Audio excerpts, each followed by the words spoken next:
quantum computers are going to be able to unlock everyone's Bitcoin. I think that people need to start paying attention to it and treating it as a real thing. Everybody's just saying, well, that's really far off. That's decades away. And it might be decades away. We really don't know. But once you start getting like over 100,000 logical qubit processor, I mean, this thing could crack it within like a day. So the issue with a bond is it's a contract to deliver fiat in the future. If we just look at how much fiat has been debased, and if you didn't have that built into how much you're going to get from the coupons of the bond, you're getting wrecked in buying power terms. A Bitcoin bond helps solve for that. Bitcoin's market cap now is close to $2 trillion. 4 years ago, it wasn't anything close to $2 trillion. And so you're just going to see more people trusting this new unit of account as opposed to the old one. And then it's going to look like it was a big print. But what it really is, it's the unraveling of asset prices.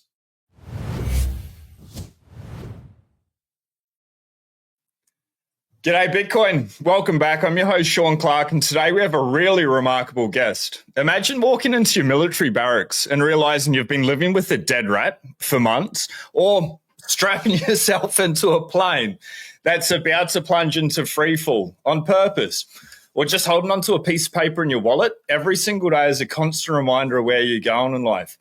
Preston Pysh has done all of this and more. From surviving brutal training at West Point to flying Apache helicopters in combat to now breaking down the biggest financial threats of our time. He's seen firsthand how preparation, discipline, and leadership determine who wins and who loses. Captain Preston Pysh is here. Buckle up. Today we're diving deep into the quantum computer threats of Bitcoin, the revolution of bit bonds. This is going to be a masterclass in leadership, finance, and the future of money. Preston, it's great to see you again. How are you today, mate? You're a guy that does his research. I can tell you've done your research. I've never had anybody even ask me about this rat, which I don't want to even get into. Mate, that was the wildest story. What a horrible experience. Oh, you tell me about it. Yes. People don't even want to know the story because the story is disgusting. It is. Disgusting. Yes. You've done your research, sir. I'm impressed. Well, you wrote an absolutely amazing book, and probably not that many people know that you're an incredible author. You've put out 3 books, if I'm not mistaken. Diary of a West Point Cadet, Warren Buffett's 3 favorite books, and there's another one which I'm just misremembering the name of. What was that third one? I've done Warren Buffett's accounting book, the Warren Buffett accounting book, but I also with Stig Broderson did 2 other ones where we basically created a cliff notes of the intelligent investor and also security analysis, which the security analysis one was brutal. But yeah, unreal. I'll link those in the description for everyone. Before we get too far, I just want to bring up a couple of things. Yes, we're going to dive into the quantum threat, which is pretty big, and bit bonds. But what was it like going on the Vomit Comet? What an experience. Can you first, number one, say what is the Vomit Comet? And then even to get there, seeing the numbers 8071, NASA placement, Preston, this is absolutely insane. These are experiences that no one gets to do. Nobody. That's absolutely remarkable. But what was that like? Seeing your numbers on the board that summer there, and then going back into the Vomit Comet. Can you explain what all that was and what we're talking about? Pulling this up on my phone so this is video of me back in the day, dude. That's me there with a disposable camera because we didn't even have digital cameras on us, and I'm a cadet here, us floating around inside this thing. That is, dude, that is amazing. That's my dream. Nobody's ever asked me about this, but yeah. So this is in that book that you're talking about. Here, hold on. There's one of me floating there. That's how old was I there? 22, I think. 22 years old. Yeah. Wow. Yeah. It was fun, dude.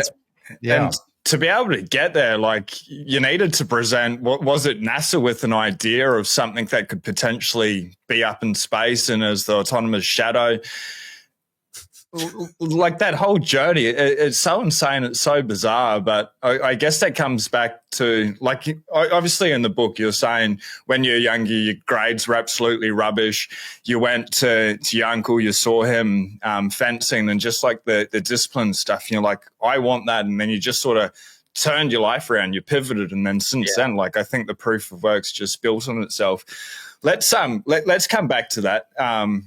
Dude, you're fascinating. You're an absolute fascinating character, Preston. But I think there is a threat at the moment to Bitcoin that's sort of making the rounds. You know, we've gone past Bitcoin's bad for the environment and stuff, and now it's quantum computers are going to be able to unlock everyone's Bitcoin. Obviously, the Satoshi's coins are the largest at risk. Straight away, people are going to try to target those. But what is the computer threat? The name of it is Mariana. I told you. Yeah, the Majorana One. Majorana One. Yeah, so with respect to quantum, so, you know, I think everybody's just saying, well, that's really far off. That's decades away. And it might be decades away. We really don't know. But this new announcement that just came out last week from Microsoft is that they got a topological quantum computer. And for people that hear that, they're like, okay, well, what in the world is that, right? What it means is with quantum computing, it took a lot of qubits to get a logical qubit. This noise ratio is like 100 to 1 to 1,000 to 1 with quantum up until now. So if you wanted like one logical qubit, you had to have 100 qubits that were entangled and in a superposition in order to get that one logical qubit. 100 to 1,000 today. Wow. Physical qubits. So nobody's taking any of this very seriously. And so with this Majorana, or the Majorana One topological qubit computer that Microsoft just came out, they're suggesting that the noise ratio is 10 to 1 of a physical qubit to a logical qubit. And so this 10 to 1 ratio could potentially change things. And it doesn't help that the CEO of Microsoft is saying we're going to be at 1 million qubits by 2027, physical qubits, which means if the noise ratio holds up with 10 to 1, they could be at 100,000 to, you know, let's say worst case scenario, it's still 100 to 1. They'd be at 10,000 logical qubits by 2027. Today, they don't even have one logical qubit. So I want to preface that. Okay. The CEO is the one that came out and threw out this 1 million qubit physical qubits by 2027. And, you know, you have Elon Musk retweeting it saying, wow, things are moving fast. And so that's why it caught my attention. I really started to kind of dig in and try to understand, all right, so like, where's this thing at? And when we're looking at what would it take to crack a legacy Bitcoin key, you know, the numbers are, you know, thrown around that like once you start getting over 10,000, between like 10,000 to 100,000 logical qubits, which are the ones that are reduced for the noise, that are accounted for in the noise, you can crack it fairly quickly. I think the number, you need something like 512 logical qubits to even conduct Shor's algorithm. And if you have 512, I think it's like 30 years to crack it. And some of this comes down to the gate speeds on the quantum computers too, which I'm not an expert on like what those are, but assuming gate speeds that we have today with that noise ratio of 10 to 1, and let's say you get up to these numbers, but once you start getting like over 10,000 to 100,000, if you have 100,000 qubit logical qubit processor, I mean, this thing could crack it within like a day. Wow. So that's concerning. Now, something that's interesting that I see people saying online, and I just want to kind of put my opinion out on this. People are saying, oh, well, you know, it's not about whether we can make Bitcoin quantum resistant, which you have the BIP 360, the Bitcoin Improvement Proposal 360 that addresses this. There's a lot of debate that around like what that should look like from the community. And then you get into the whole consensus, like getting consensus in the community to actually roll it out. But one of the more interesting comments that I've heard in the community is we should, you know, take some of these legacy addresses that, and this is the phrase that kind of torques me, that we know are dead addresses, and we should update we should have a proposal that updates the software that all these coins get collected and are then maybe put back into the mining pool or whatever, or distributed to like what a garbage take. Okay. Yeah. The people that are running around saying this, there's no way you can prove whether maybe Satoshi still has control of his keys, right? 100%. Maybe Satoshi would upgrade to a quantum proof address. And so like just the discussion behind that is just such an eye roll and such a proof of stake kind of opinion. Yeah. And I'm of the opinion of, hey, if you invent a quantum computer that can crack legacy addresses, and like we have a proposal in place that, let's say the community gets behind and allows people to upgrade their legacy addresses to quantum proof addresses, and a person doesn't do that, and there's 1 million Bitcoins in it, it should go to the person who can crack the address, like just plain and simple. I think this isn't even a hard one for me. But just some interesting, various conversations. So the question that really kind of, I think, is at the top of everybody's mind is like, is it really going to be in 2 or 3 years that we're kind of already at this threshold of, call it 10,000 to 100,000 logical qubits? I'm a little suspect on that. Yeah. Whether that's going to take place, whether that's just kind of Microsoft marketing, branding that we're kind of emerging and going to lead this space or what. But I will say this. I think that people need to start spending some time and some energy on at least BIP 360, if not other proposals. Hunter Beast is the name of the guy that's what he goes by, that proposed 360, the BIP 360. And I just think that there needs to be more time, more effort, more energy spent on this so that we can have something on the shelf that we can break glass in case of emergency and roll out in the event that we start seeing a real ramp in a nonlinear kind of way, growth trajectory of logical qubits kind of hitting this 10,000 mark or higher. And that's kind of the only reason I did the video, and why I'm kind of talking about it is because I just think that the community needs to be aware. I think we need to take it more serious. I think we need to have a break glass in case of emergency kind of thing there that we could tap into, as opposed to just sitting back and saying, well, if quantum cracked Bitcoin, quantum's going to crack everything. And there's like there's just a real lazy argument around it. And to be honest with you, I haven't really taken any of it too serious until this Microsoft announcement last week. And most of it is just because the noise reduction is it's literally a 10x improvement on noise reduction. And so like that got my attention. The fact that Elon was talking about it got my attention. So I don't think we're in any type of emergency scenario, but I think that people need to start paying attention to it and treating it as a real thing. If you've still got your Bitcoin on an exchange, or you're looking to take your Bitcoin security to the next level, I've partnered with the Bitcoin Way. They offer live help for setting up cold storage, running your own node, keeping your Bitcoin private, planning for the future, using multi-sig, and so much more. They never touch your keys. They will not touch your coins. Instead, they'll show you how to buy and keep them safe. If you want to make your Bitcoin setup safer, you can book a free 30-minute call and have a chat with them. Safe Dina Moose, the author of the Bitcoin Standard, Natalie Brunel, Preston Pysh, and so many more recommend the professional IT cybersecurity team. Couple of outstanding things here. You can see they've been featured in Forbes, Bitcoin Magazine, Bitcoin Prague, Zero Hedge, Simply Bitcoin, the Bitcoin Safe Dean, the Bitcoin Standard podcast with Safe Dina Moose, Bitcoin News, obviously G'day Bitcoin for a long time. They're the world experts in helping people become self-sovereign. It's not just about protecting your Bitcoin stash. Yes, they will help you do that in a very easy to understand step-by-step process. But from there, they can help you secure your data. They are your personal cybersecurity IT experts. And then step number 3 is getting a second passport, a Plan B residency. The team, very cheap, very affordable for people that are looking to take their sovereignty to the next level. You can find out more about their services.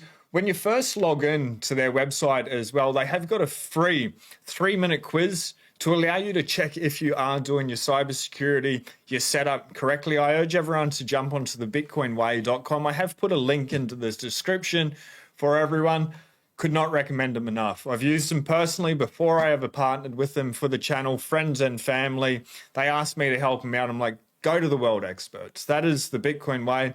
So reach out to the Bitcoin way today. Yep. And because, people, like if it's a soft fork, they can opt into it. If it's a hard fork, you need the consensus.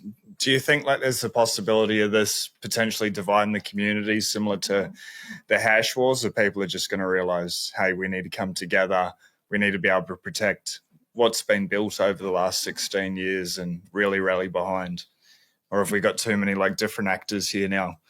I think whenever there's like no pressure to upgrade, I think you're just going to have a lot of people just arguing for argument's sake, and there's like no rush.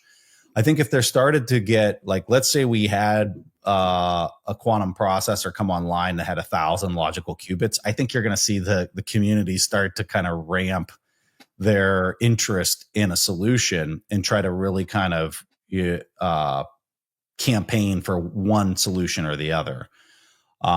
So yeah, I think it's just the total lack of reality today on the topic that has people just ambivalent and just kind of having, whatever take, and I think there's a lot of lazy takes when it comes to quantum right now. And it's because there's nothing that's pressing. Yeah. It's also, quantum's not easy to understand. I'll, put a like 5-minute explainer video, but it's like Bitcoin. It's not a 5-minute conversation to understand like what a qubit is and what a logical qubit is, and then being entangled. And I struggled with this for a very long time to understand it. And as an engineer, I always had, it was always a little embarrassing for me to not be able to wrap my head around like what it was. And if I was going to really simply explain it to people, and I would always get annoyed because people would be like, oh, it's like, it's not a 1 or a 0. It's like a coin that's spinning. And I'm like, okay, it's like, how does that solve a problem? Like, this is the easiest way that, and a quantum expert might roll their eyes at my explanation, but this is my best way of doing it, is when you have two qubits that are in a superposition, and one is 1 and the other one's 0, or vice. In this, they're entangled. So like when one is 1 and the other one is 0, they will flip flop, okay, because they're entangled. And so when you put multiple of these entangled qubits together, what you're doing is it's almost like water, okay. And when they're all entangled like that, you can think of it like just a normal state of ripples in the water. Yeah. But when you load up the quantum computer with, let's say, Shor's algorithm, you're setting these qubits to have like a multiplier to them. And so because they're totally entangled, what it does is you get these propagation waves of coherent and decoherence that's happening on the wave. And so like you get this standout like ripple that's like pointing to what the solution is when you fully entangle all of them. Wow. And so that was kind of the breakthrough for me. So you have to have interference, you have to have superposition, and you have to have entanglement. And when you have those three things together, that's what gives you this standout like ripple that's like saying, here's the answer out of like all these possible things that it could be.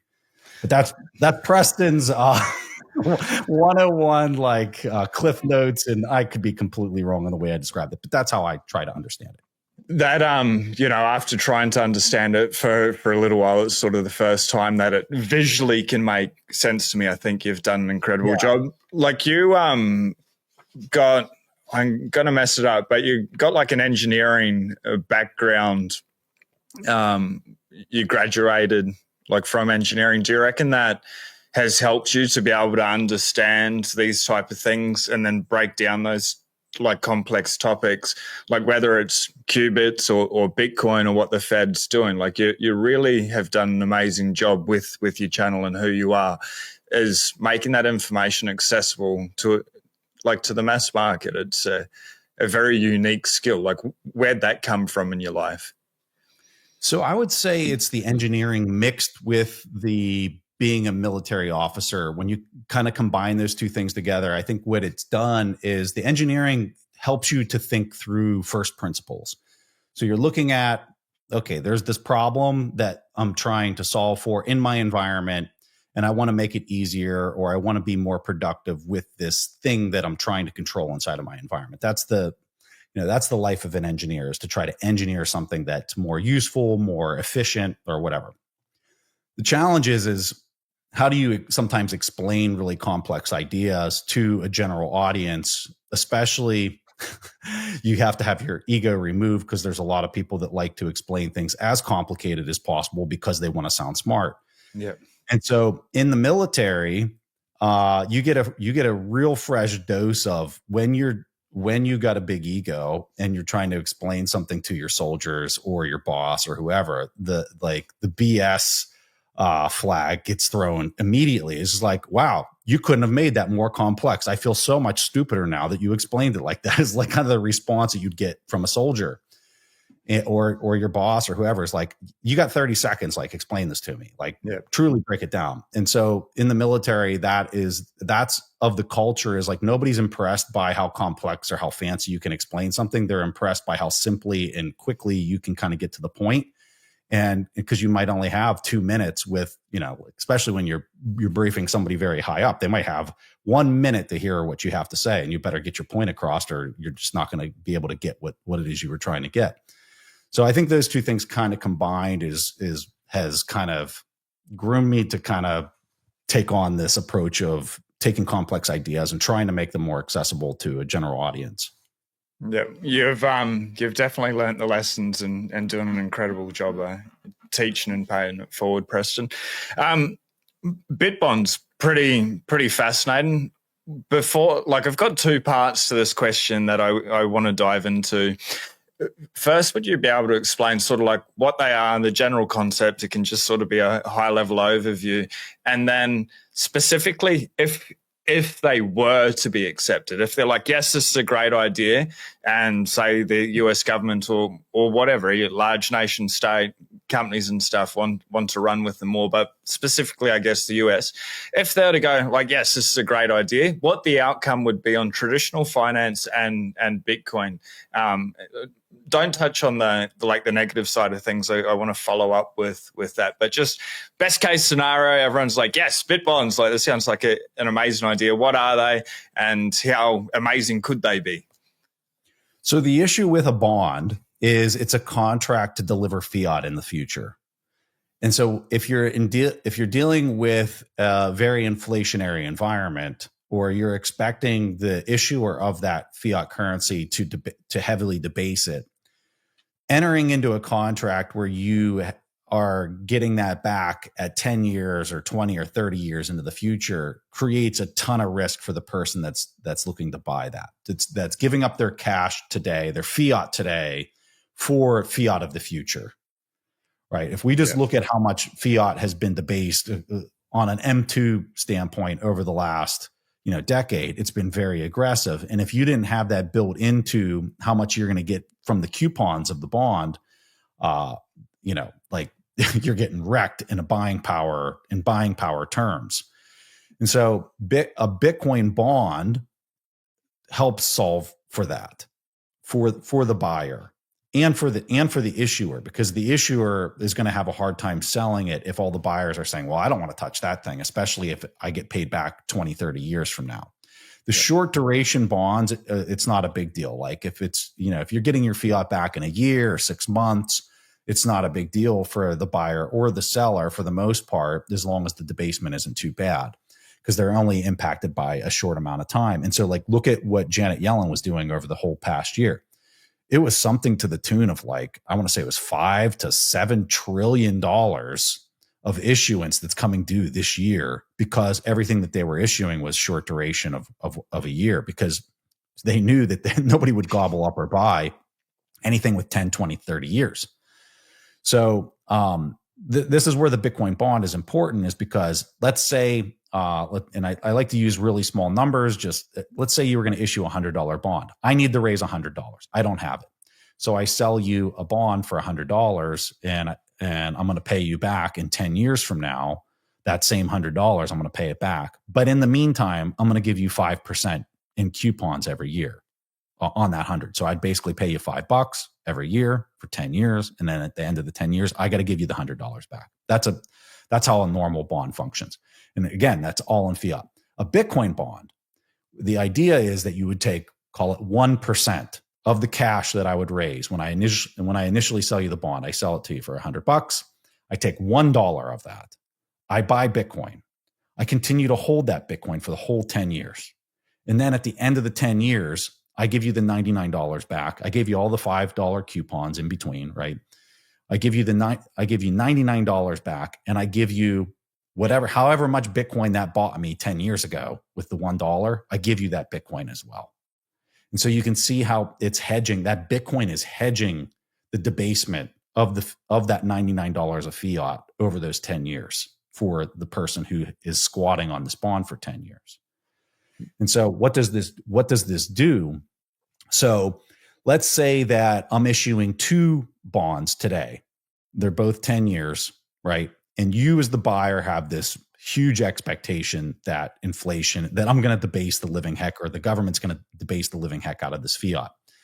And I'm selling you a fully fiat-based bond, and I'm selling you a Bitcoin bond with 1% Bitcoin on it, okay? As the buyer of that, you're going to price it, and they're both, and this is important too, let's say they're both giving you a 5% fiat coupon every year up for those 10 years, right?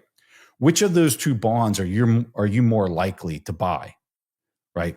I would argue, I think the market, and I think this is proven through MicroStrategy, that when you issue fixed income and there's some type of tethered Bitcoin to it, that the market demands that over the straight fiat denominated product. Okay. So what would this look like when you would actually put it on the market and sell it?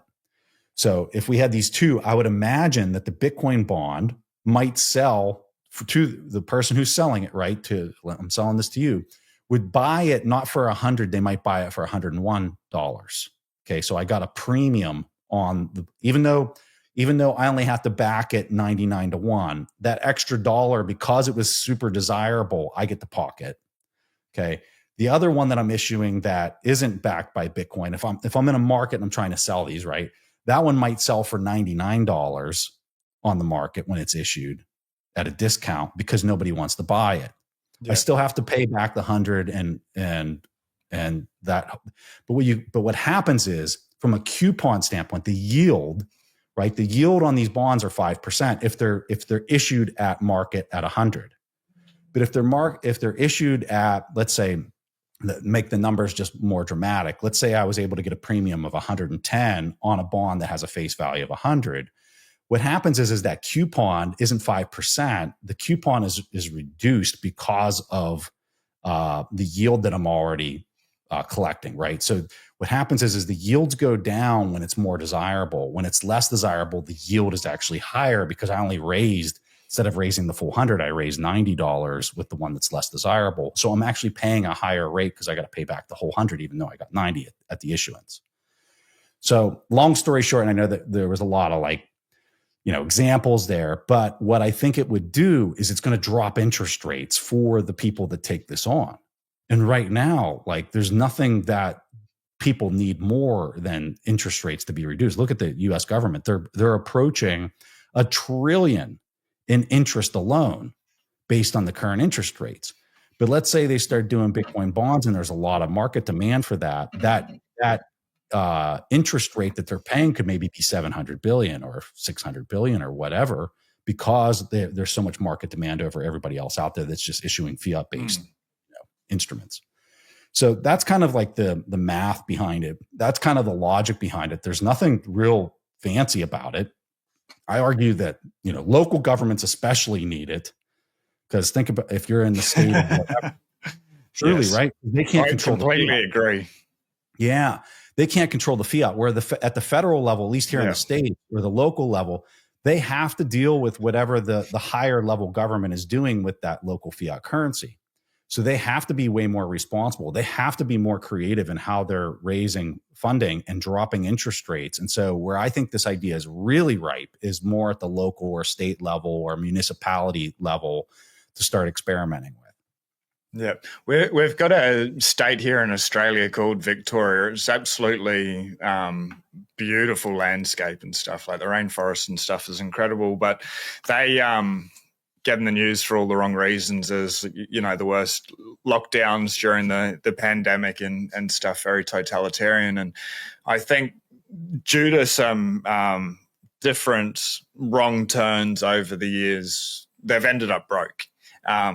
Like the state is broke, and they've got like a failing energy grid, and like there's a lot of things going on that are going to cost a lot of money. I think like what you're saying at a state level, for sure they could really benefit, and I think that attract international investment into that. You know, like it's a really incredible state and one of the most energy rich countries in the world. So I think like things like this could really create like positive impact. But do you think like only 1% over 10 years and say Bitcoin has a 35% CAGR, is it going to make much difference over that 10-year period by only like having 1% attached to these bit bonds? Yeah, I think honestly it will, because what we're not talking about very substantial returns when you're talking about fixed income, especially like sovereign fixed income relative to what, if you're just in Bitcoin and you're used to the returns in Bitcoin, let me tell you, it's two different universes, two different galaxies that we're in here. But yeah, it does make a pretty significant difference. I mean, the bond math will change significantly with duration and premium or discount that's paid to it. And so like, let's say Bitcoin 10x's over that 10 years, right? That is, that'll make up 10% of the overall par face value of that bond in 10 years, even though it was only 1% of it at the time of issuance. That's a really big deal for a bond investor because they're looking at it from a yield standpoint. So if the yield was 5%, and I could go into a bond calculator and figure out what that would do to the adjustment of the yield. But let's say that the coupon on that one we were talking was 5%. That might change the math so that you effectively collected a 6 or 6.5% coupon over a 10-year period of time, which is and it might even be more than that. And if you go out to 30 years, I would imagine it would be really dramatic as far as how much more yield that gives the investor. And so people that have in finance a fixed income mandate, they have to buy fixed income because of the prospectus, which is trillions upon trillions of dollars in the global economy that they have to buy fixed income. This is superior outperformance. Not for you and me, but for people that are managing these large bond tranches that are just trying to preserve buying power. That's really the mandate. It's like preserve. I made a bunch of money. I made hundreds of millions of dollars. I need to preserve that so that I'm not broke ever again.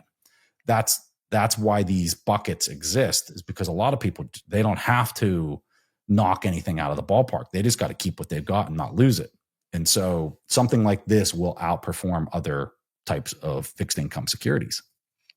Understood and completely agree. Now, what's the possibility of them being smart enough to actually implement something like this? Like, is it realistically plausible? I think it's definitely plausible, similar to Bitcoin itself, where you have people, early adopters that are just spread all throughout the world. Right? They're onesies and twosies. They go and they talk to their family and friends, and everybody rolls their eyes and like, that guy's off his rocker. He has like, what in the world is he even talking about? Like, energy backed encrypted money that like you can't see, or like that's how Bitcoin started. When we look at how an idea like this is going to percolate up, I think again, it's going to start at a very localized level. You have somebody that actually has authority to make a decision at some local government that issues the debt. They go in there, they actually have the fortitude and courage to step out and issue something like this. Very quickly, they realize, oh my God, there's massive market demand. It was, oversubscribed or whatever, and it actually reduced our interest rate because it was so desirable. And then the next community over or wherever in the world, because people start talking about it, then like you're seeing it just kind of sporadically percolate up, as opposed to, our Fed or our Treasury at the very highest level of the very highest government in the world does it, and everybody else then does it. That doesn't seem to me like what would naturally kind of, now could it? Of course. But I think what's more likely is that you see it kind of happen at smaller local levels that figure it out very quickly. They're more incentivized to figure it out because they don't control the currency, right? If you can control the currency, you just kind of like, well, I'll just print some more. Yeah. But if you can't print more, you're going to have to come up with these creative solutions way sooner than somebody who can just print more. Talking about printing more, The Big Print by Lawrence Lepard, everyone just read it. It's the greatest book on Bitcoin I've ever read. All the books are amazing, but this book is just like, it's an absolute masterpiece. I've got 3 copies to give away. And, I'm sure you did as well. I was lucky enough to get the manuscript, and I got it New Year's Eve. I started reading it New Year's Day. I couldn't put the book down for 2.5 days. I guess, like, I'd love to hear your review. You're so articulate with books, and maybe, like, in whatever way, urge people to pick it up. But what's the book cover, and what were the takeaways that you pulled out of The Big Print? Everything that Larry was kind of throwing, having been in the space for quite a long time, a lot of these charts and a lot of these ideas I've heard in one spot or another, right? It was Larry's ability to put it in a chronological order. The ordering is so thoughtful, and it kind of walks the person down the path of, like, here's the problem. Let me go ad nauseum with what the problem is, right? And then let me show you the solution, and let me go ad nauseum with why this solution is pretty much our only hope. And he just, the way he organized the book, and then obviously all the references in the book, is what makes it so profound.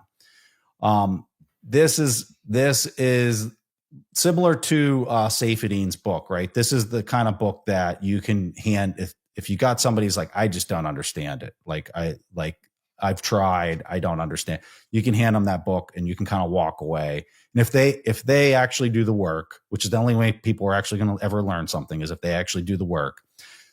This is one of those books that you can kind of hand to somebody, and you can rest assured that they pretty much got the entire download of, like, what's important, right? And I think that that's probably one of the most, I don't think you can pay a bigger compliment to an author than kind of being able to say something like that about a particular topic. And Larry's understood it for a very long time because he's a gold bug. But yeah, I think he's just done an exemplary job laying it out in a thoughtful and constructive way. Yeah, completely agree. The one thing that I've been saying about this book is, if you hand it to someone and they actually read it front to back cover, I think 94% of people will buy Bitcoin. Like that. That's I'm pulling that number out of thin air, but like you're saying, he laid it out in such a chronological order. There's no arguing with it. And I think if people, like we say, you need to put in 100 hours to understand Bitcoin. I think if people read that book and they're like, still not interested, fair enough for whatever reason, because he's just given them everything that they need to know to choose whether they do buy it or they don't buy it. They may not go in and buy, like sell their house and do everything that some Bitcoiners do. But I think it's a brilliant orange pill. It's the perfect amount of compression. Yeah. So like that's the challenge with compression, is if you compress it too much, and like, let's say you made the book 20 pages, people will read through it and they're like, yeah, I got a question here, I got a question there, it didn't address this. But then if it's too big and it's like, it's literally the tomb of everything ever written on Bitcoin, like nobody can get through it. So I think he's just got like the perfect balance of, compressing down the stuff that's important. You have to deeply, deeply understand something in order to compress it. And I just think he's done a fabulous job with that. I feel bad about his whole Twitter thing these days, but yeah, I'm sure they'll get that sorted out. Oh man, what a debacle! Like Larry is gone, or Lawrence is gone, and Larry is back. Great, no, he's gone again. You're like, oh man, give this guy a break. He's a real person. I saw him holding up the newspaper and gone again. Maybe Poor it's man. Good for marketing. I don't know. maybe Elon Musk's like, I'm going to help Lawrence out here. Talking about the big print, or following on from the big print, Doge, the Department of Government Efficiency, pretty interesting watching it from down under. I'd like to hear your take and how effective you think it's been. But I heard, and I don't know whether it's true, that Elon Musk is contemplating like handing out $5,000 checks where they're saving money. Isn't that just like a roundabout way of getting more money out there, causing more inflation, or am I misreading it? No. So first and foremost, I want the government to be as efficient as possible. I don't 100%. I don't want them conducting fraud, waste, and abuse. I don't want them manipulating social media and manipulating people's thoughts and being in that space. I just want them to be as small as possible and to kind of stay out of everything and let a free and open market, determine reality for all the participants inside of it. So that's first and foremost. So when I look at Doge and the fact that they're going in there and finding efficiencies, of course, I love that. I think that people kicking and screaming about all they're accessing our data, I think that that's an important conversation. And I think that it is something, especially as he's building like the most powerful AI on the planet. Yeah, it's worthy of a discussion. I'll say that. This is my beef with this. Okay. Is the delusion that austerity can happen in a fiat based, when the whole world is on fiat. Okay, that's where I just kind of roll my eyes and almost just chuckle at everybody making this opinion that we can just conduct austerity, get fiscally responsible, and still compete on the global stage. You got Triffin's dilemma playing out with being a global reserve currency, and so. The only way I can explain this in a way that makes sense and that is easy to understand is I keep coming back to this multiple tables of monopoly as an example.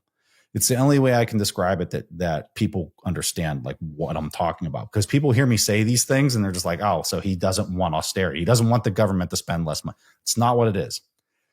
What it is when you're playing a game of debasing currency, because no currency has a backstop. What it is it's actually a competition amongst countries to attract more of the other person's printing into like the more monetary units into your jurisdiction. And this is how I explain it. Just imagine you got 4 monopoly boards and that currency is not backed by anything on any one of those 4 boards. And you got 4 players on them. So you got 16 players and you have a banker on each one of those boards. Well, the players in the way that this scenario plays out is a player on board 1 can go buy equity, the scarce equity, over on board 2, board 3, board 4, or their own board. So the name of the game quickly becomes, I need the banker to give us to start inserting more of this fiat made up paper units into our game so that I can then go and buy the scarce and desirable businesses on the other boards and my board.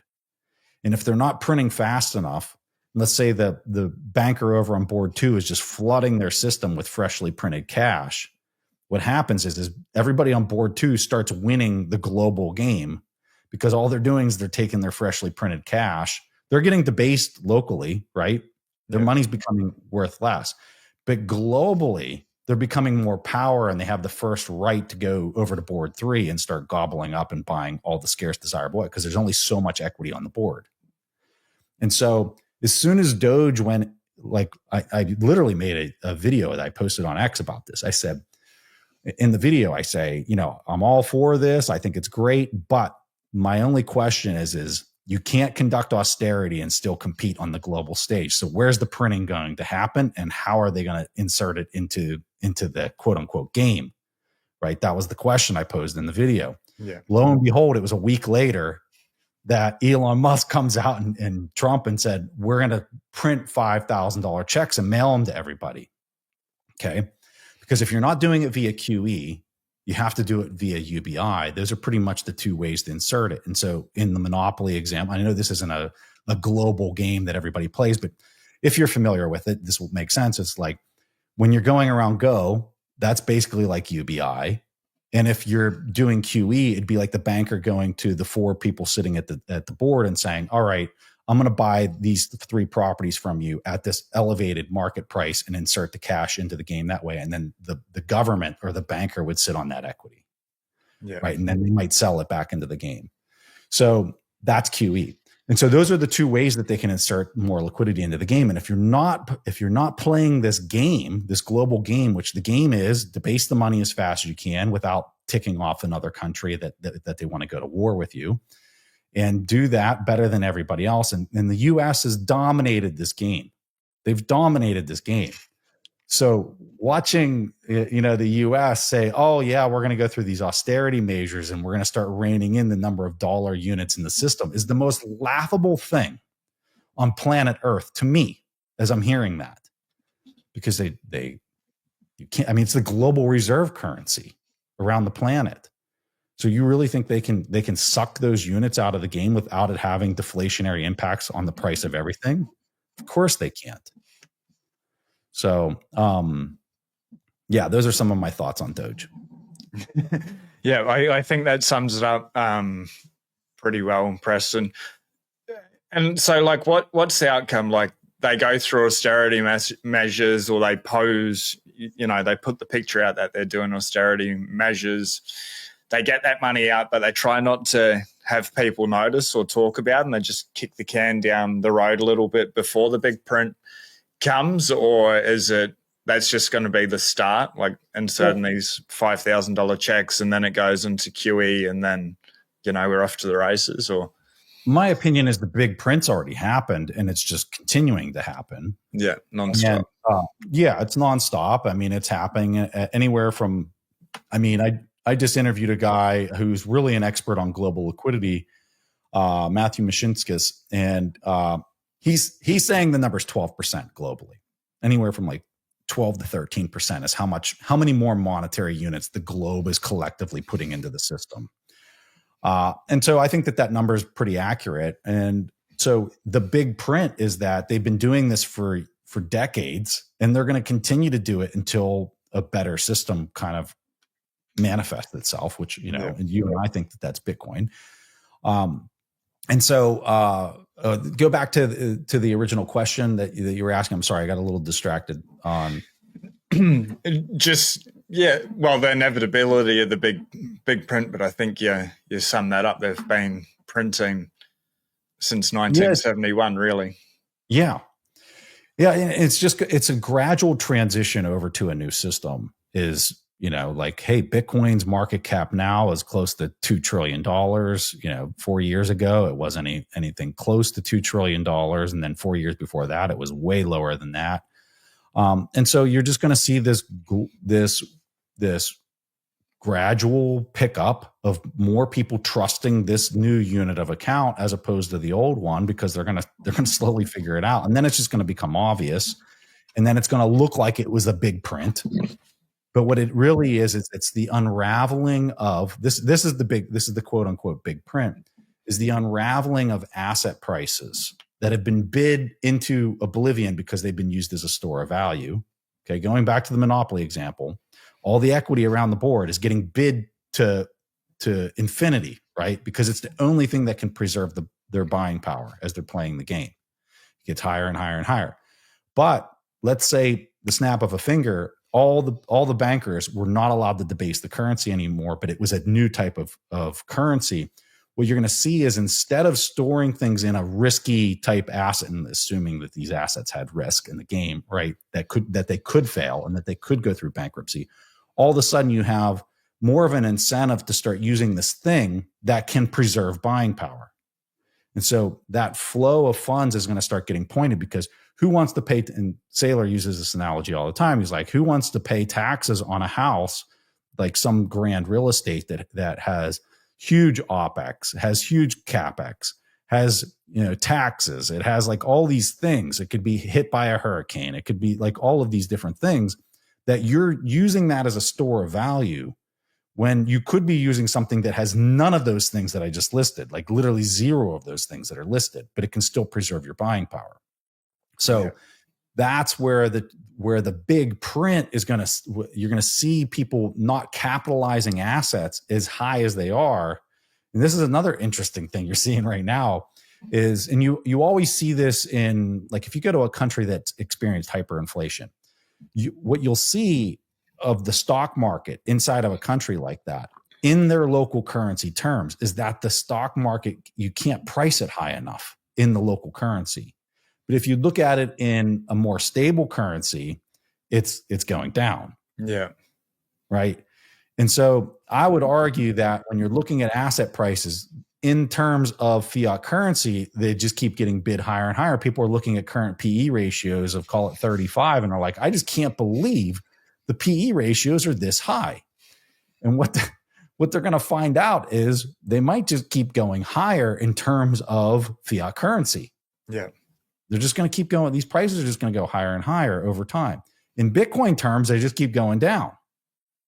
And they're just going to keep going. It's not going to go down forever.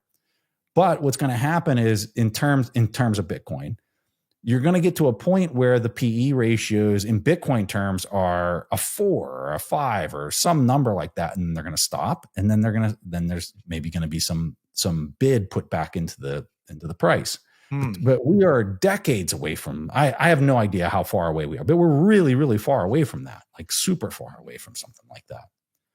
That's fascinating that you've started directing your thoughts that far into the future, though. Preston, we've got a couple of minutes left, and I think what would be really valuable, I'm very interested in having this part of the conversation myself, is like that book, The Diary of a West Point Cadet. It's one of the best books, I was saying before the show, that I've ever read on leadership. It's the amount of time, and I was showing you in my journal, I leave the first 4 pages to be able to put a couple of things at a peace of mind. And at the end of the book, I'll show it really quickly, but read the book yourself, ladies and gentlemen, or eat the bugs. You wrote the 12 leadership takeaways, and I thought that was really amazing. Like, to go through the book and you get each chapter and each lesson and the bluffs at the end of each chapter. And then for you to like sum it up, I was like, wow, that's profound. I'm going to write that down straight away. But what I found, which was really helpful, is actually Mark Moss. When you and I met last year at Cheat Code, I was talking to Mark as well, and he showed me his calendar really quickly. And I'd been using my calendar and stuff, but seeing that the way he had set it out, I was like, oh, I really need to revisit this, and I need to be more intentional with using my calendar. Now, in this book, you talk about using a calendar, but there's the 5 W's of task execution. So I'll read them out for everyone. So there's the who, what, when, where, and why. Who is the responsible person, team. What is the mission, statement, intent. When, the deadline and timeline. Where, the location and context. Why, strategic importance. And then you add on to the end, avoid ASAP. You absolutely hate it, be intentional and specific. But would you just be able to spend a couple of minutes talking into like setting up your calendar, being intentional, crushing goals? Because like for everyone watching this far into the video, we know that we need to get as much Bitcoin as possible. If you don't know that, please, again, like read the big print and then start buying as much Bitcoin as possible. To be able to get there, you need to be able to provide value. As Bitcoin gets more and more expensive, you're going to have to provide more value to the world, to your community in whatever way, to be able to get money or fiat currency to be able to stack sats. I think using like the 5 W's, being intentional, can help drive people towards their goals. So I'll hand it over to you, and just a couple of things to be able to help people have the right mindset to be able to do good in the world.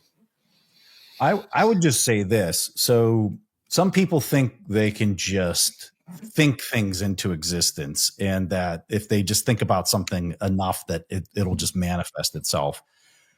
I think it's almost like a half truth. Yeah. Is if you're thinking about it, you're focusing on it, and you're constantly grinding on this idea of like how you can bring something into your life, and the universe can kind of re-gear itself to give you those opportunities. But you still have to take action, and you have to do the proof of work in order to realize it. And so what you were talking about there, this is pretty standard in military when you're writing an operations order. Any type of movement, like let's say you had a convoy that had to go from X to Y, there's an operations order that says exactly those 5 W's is like, who's going to do it? Where are we going? Like, and it lays it all out. What are we doing? Like, what's the intent of why we're doing it? And it's just kind of it's a template for execution and action. And if there's one thing I learned from going to a military academy, it's all about action. It's all about like somebody saying, I need you to do this task. And it's just, yes, sir. And it's just like, you're going, right? Like you're an operator. And so the military really taught me how to execute and how to be an operator. And then the calendar piece of it is, I was a plans officer at one point when I was in the military. And so, the boss, the battalion commander would come to you and be like, all right, well, I want to go to a range in the fall. And like, that's it. Like that was the guidance, right? And as a plans officer, I have to sit down and say, okay, well, let's look at the calendar of everything that's happening right now. It looks like this would probably be the best time of the fall to go. We don't seem to have anything else going on. And then it's just backwards planning everything that you could possibly think of, everything that could possibly go wrong. And then just building that into calendar events, just slap it on the calendar. It might be the wrong date. It might be way off. It might be before this other thing that needs to happen, but just start putting it on the calendar and blocking that space so that you can execute. And, these are things that you're taught through the years as, a young officer that sometimes gets to be in those types of roles. And yeah, I put some of it just so the audience knows. This book was, it's amazing. That's what it is. Thank you. But, I really wanted to capture some of the funnier things that happened to me when I went to a service. Dude, the Aussie policy, Mitch, bloody hell. Yeah, he's Australian, by the way. But I wanted to capture some of the funnier things that happened, or something that was just like really memorable from my time of going to a service academy. And so I came up with like all those stories, and then it was the leadership lessons were somewhat reverse engineered into the stories to kind of help people, like, because I just didn't want the book to be just a bunch of silly stories. I wanted there to be some type of productive value to it. So I tied like leadership examples to some of the crazy and stupid things that happened to me. It was such a fun book to read, but I think that's why it's so valuable, is because like it's just a brilliant story. You take us on a brilliant journey, but then to be able to just like those golden nuggets and the bluffs at the end and stuff, it's hugely valuable resource. People like pick up the big print, pick up the Diary of a West Point Cadet. It's been like the greatest pleasure, Preston, as always. You're an incredible guy. You're the co-founder of the Investor Podcast Network, host of Bitcoin Fundamentals, obviously Preston Pysh YouTube channel, BuffettBooks.com, general partner at Ego Death Capital, and the founder of Pylon Holding Company. I'll put your links below, but where's the best place for people to be able to get in contact, follow along if they're not already for whatever reason? I'm active on Nostr. I use Primal, and I'm active on X. And yeah, I love to engage with people. And Sean, it was a real pleasure coming on the show. And thanks for all the research that you've done. It was kind of humbling to hear some of the questions you got there. So thank you, sir. It's my absolute pleasure. And it was the greatest honor. I just had so much fun. Like reading and research, and I've been following you for many, many years, and it was a pleasure to meet you last year. But everyone, if you haven't already, hit subscribe if we vibe. Do something nice for yourself, for somebody else out there. Have a beautiful day. Be blessed. Peace.